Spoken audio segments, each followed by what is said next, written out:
გამარჯობათ მეგობრებო, შეგახსენებთ საკუთარ თავს, ლეილა, გთხოვთ რომ გადახვიდეთ ჩემს YouTube არხზე, გამოიწეროთ, გაუზიაროთ მეგობრებს, დაალაიქოთ, დააკომენტაროთ და დააფიქსიროთ თქვენი აზრი. მაშ დღეს გვექნება საუბარი მთვარეზე, ასტროლოგიაზე და როგორ ხასიათდება, ჯერ ას განაგებს მთვარე, მერე როგორ ხასიათდება თითოეულ ნიშანში და როგორი ინტერპრეტაცია უნდა მივცეთ პირად რუკაში. რა თქმა უნდა, ეს იქნება მხოლოდ მთვარის ნიშნებში განხილვა, იმიტომ რომ მისი ასპექტირება სხვადასხვა პლანეტებთან, ნიშნებთან კიდე სხვა ელფერს აძლევს შესაბამის პირადი რუკის მფლობელს, ასე ვთქვათ. მაშ დავიწყოთ.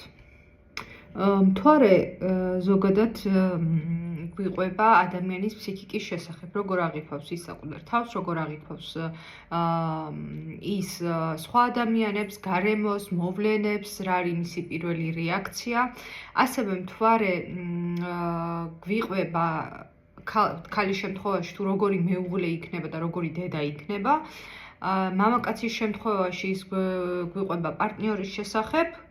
და რაც შეეხება ზოგადად მთვარეს კიდევ გვიყვება როგორ აღგზარდა დედამ, ბებიამ, ანუ ვინც ქალის ფიგურა, რომელმაც ჩვენს ცხოვრებაზე დიდი კვალი დატოვა, ანუ ძალიან იმოქმედა, აღგზარდა და ეს აუცილებლად ქალის ფიგურაა. ხო, ანუ ძირთად დედაზე მიგვითითებს, მაგრამ თუ ვიღაც შეიძლება დედა ყავს გარდაცვლილი, ან არ ყავს გარდაცვლილი, უბრალოდ სხვასთან, ანუ სხვა ქალთან იზრდებოდა, ხო? ბებია იქნება, მამიდა იქნება თუ სხვა.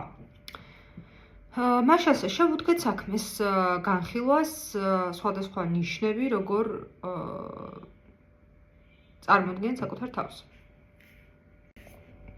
მთვარე სასწორში. მთვარე სასწორში არიან ადამიანები, რომლებიც ძალიან ქარიზმატულები არიან, ძალიან ქალურები არიან, მაქსიმალურად ქალურები არიან.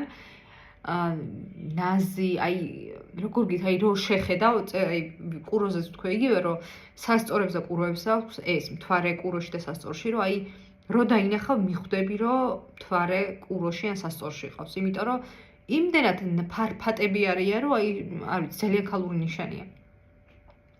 ასევე მთვარე სასწორისთვის ძალიან მნიშვნელოვანია იყოს სამართლიანობა და ზოგადად სამართლიანი იყოს როგორც თვითონ, ასევე მის მიმართ. ისინი ძალიან დიდ ყურადღებას აქცევენ სოციუმში, ვინ როგორ იქცევა და მათ შორის რომ მას კარგად მოექცნენ, მისთვის ძალიან, ანუ მისი პარტნიორი, მაგალითად პარტნიორი ყავს და მისთვის მნიშვნელოვანია როგორ იქცევა ხალხში მაგალითად. ან როგორ ექცევა მას, შეიძლება ეს იყოს ერთ-ერთი დაშორების მიზეზი სხვათა შორის. შემდეგ თუ ამოგირჩიათ, всё, თქვენ მისი ხართ, რა ძალიანაც წასვლა და მოსვლა და გასვლა არ გინდოდეთ, ანუ არ მოგეშვებათ უბრალოდ.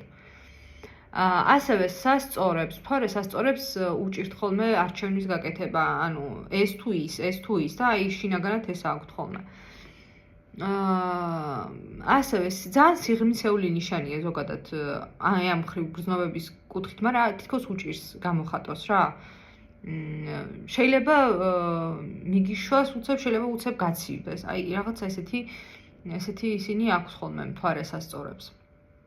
მოკლედ ვიდეოში უნდა ჩავეტიოთ, შესაბამისად მოკლე ვიდეოებს ვწერთ და შესაბამისად ამისა ამ განლაგებაზე ყოველ ვიდეოში ვიმეორებ, რომ მართლა ეხა იმდენი შეიძლება ისაუბრო, რომ რავი, საათობრივად გააგრძელო. ამიტომ თავში თქვენ ისე ვართ, თქ შევწყვიტავ და მე სხვა დროს კიდე შეიძლება რომ დაუბრუნდეთ ამ საკითხს.